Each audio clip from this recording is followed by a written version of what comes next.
Oh, good morning. Welcome to A Simple Life. We're checking on Lucy and her piglets, seeing how they're doing, seeing what she's been getting into. It looks like she dug up at least one of the broccolis. It doesn't look like she's too big of a fan of broccoli. I'm sure she'll get around to it. And oh, there's the little piglets happily sleeping. I'll try to get kind of close, but I don't want to disturb them. Oh yeah, and chubby little piggies. And Lucy's doing good.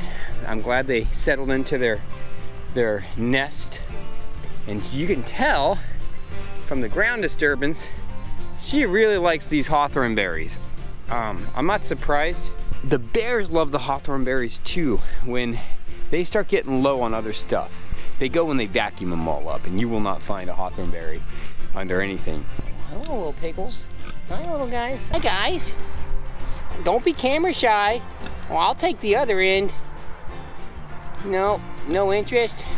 Hello, mother. Oh, you are so stinking cute, Lucy.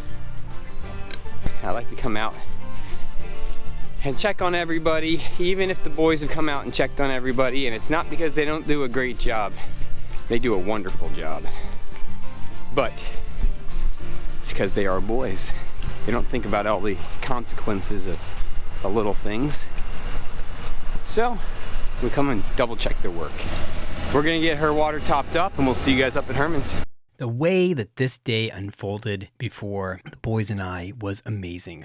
When we showed up to Herman's, we literally were driving through a cloud to get up there. And I told the boys, hey, I'm gonna fly the drone up. Let's see if we can fly it up through this fog and see what is above us. So I flew the drone up about 300 feet or so, and it broke through the clouds. And I'm seeing this on the screen, but the boys don't see it. And I start taking this panoramic kind of scan above us, and I'm able to see Mount St. Helen and Mount Hood, and it was amazing. And I told them, you boys are never gonna believe what's above us.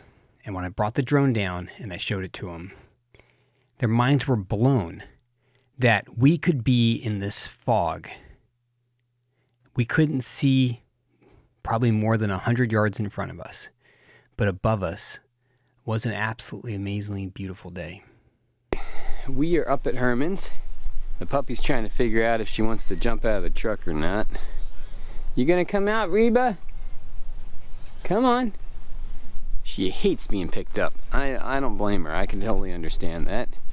All right, well, there's been a little bit of progress since the last time we were up here. Here's what's gone down. And I've put in the hip board.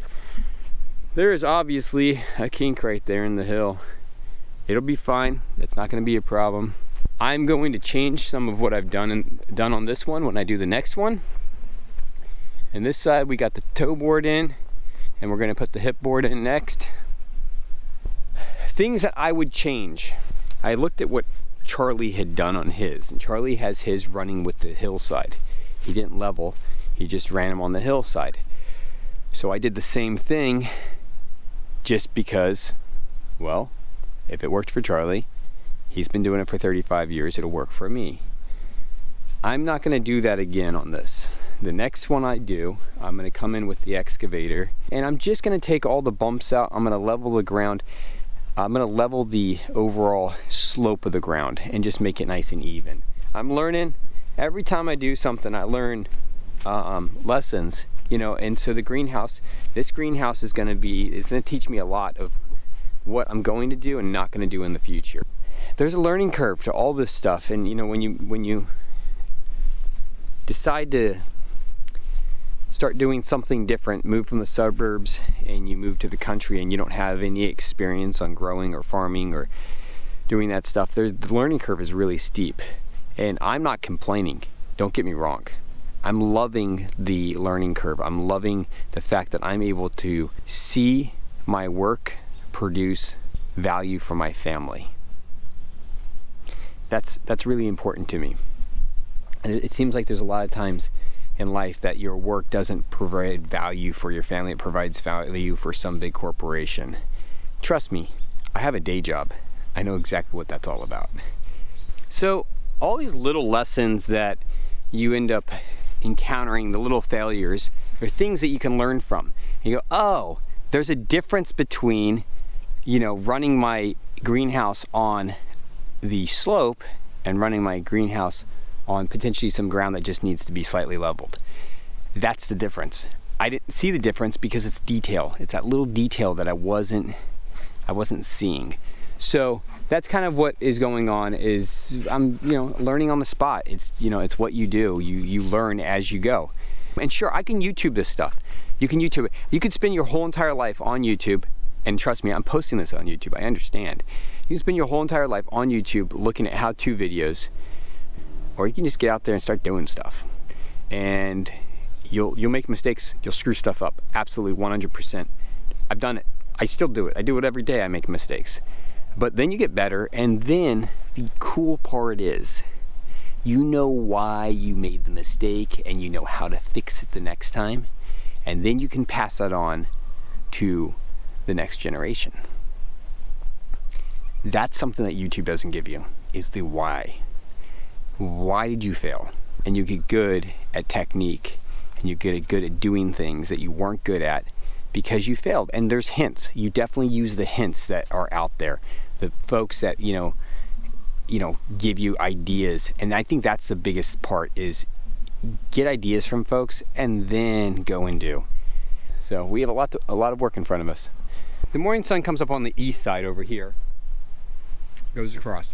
There's nothing I can do about the trees. We're not going to be logging that anytime soon. So what I'm thinking is, I'm thinking about putting a single beam right here, and then running a hip board all the way across to there, and a toe board, and that will basically seal off this end. But what it will give me is, it will give me the ability to vent that whole side by basically lifting the plastic up there, and then I'll be able to still get some venting, some cross circulation during the summer when it's really warm. I'll still be able to do that. I think I'm gonna put my doors on this end.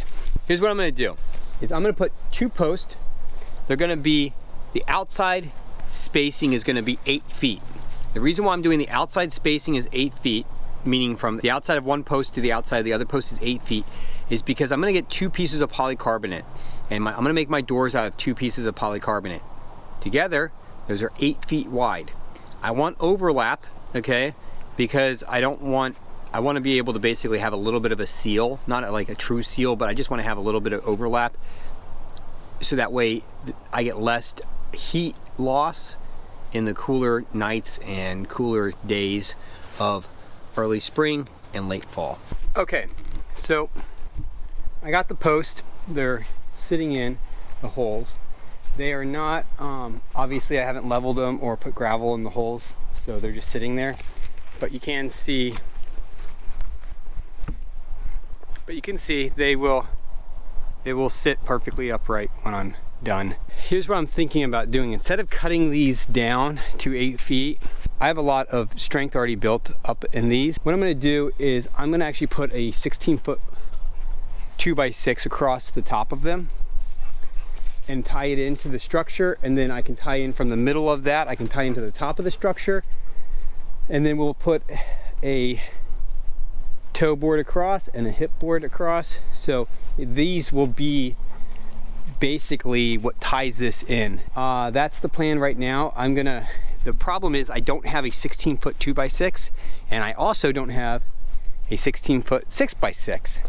So as you are starting to realize, I'm gonna have to run the mill to get those. The boys went to go on a, as they said, a night adventure, which I'm not really sure what that means. They took flashlights with them. We usually aren't here that late, so we'll see when they decide to come home. But I'm gonna go get the boards that we need milled, because I need a 16-footer for this side, I need a 16-footer for that side. And I could use a few more 2x6s just for tying everything together. But it's coming along. We're getting there.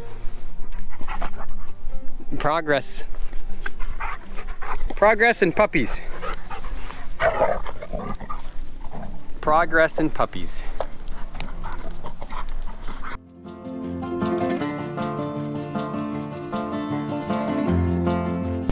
Boys are in the truck getting warm. I'm out here. I just finished putting that log up. We'll cut it another day. show you what's been painted behind me. Oh yeah.